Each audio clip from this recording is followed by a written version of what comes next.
বারবার হিমোগ্লোবিন কমে যায়।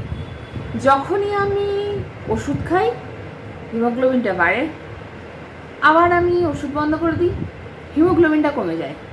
ডাক্তারবাবুকে আমি 3 মাস অন্তর দেখাই, যাওয়ার আগে একবার টেস্ট করি, যাই, যদি বেশি থাকে ডাক্তারবাবু বলেন আর ওষুধ খেতে হবে না, কদিন বন্ধ রাখুন। আবার তারপরের মাসে যখন তার 3 মাস পরে আমি যখন আবার টেস্ট করাই তখন দেখি আবার কমে গেছে, তখন আমি আবার ওষুধটা চালু করি। এই করতে করতে আমার জীবনটা চলছে এবং এখন আমার পাটা ফুলে গিয়ে থাইরয়েডের সমস্যা এসে এই সেই দুর্বিষহ ব্যাপার, হাতে পায়ে যন্ত্রণা, ওভারওয়েট, প্রচণ্ড ওভারওয়েট, খুব বাজে অবস্থা। আচ্ছা, শোনা হলো, কেস টেকিং হলো, সব হলো। তারপরের মাসে ওনার ছিল কি বলে চেক আপ ছিল। এবার যেহেতু উনি ডাক্তারবাবুর কাছে আবার যাবেন, তো সেই জন্য উনি আবার ব্লাড টেস্ট করাবেন।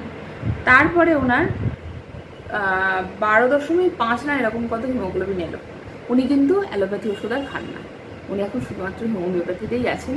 এবং আমাদের ওষুধও ওনার যখন গ্যাপ পড়ে, অবভিয়াসলি গ্যাপ তো পড়বেই, কারণ আপনারা তো ঠিক যেদিন শেষ হবে তার 1 সপ্তাহ পর আমাদের যোগাযোগ করেন, হ্যাঁ, যে ঠিক আছে 1 সপ্তাহ খেলাম না, এবার আবার নিই, ঠিক আছে, এরকম টেন্ডেন্সি তো আপনাদের মধ্যে খুব কমন।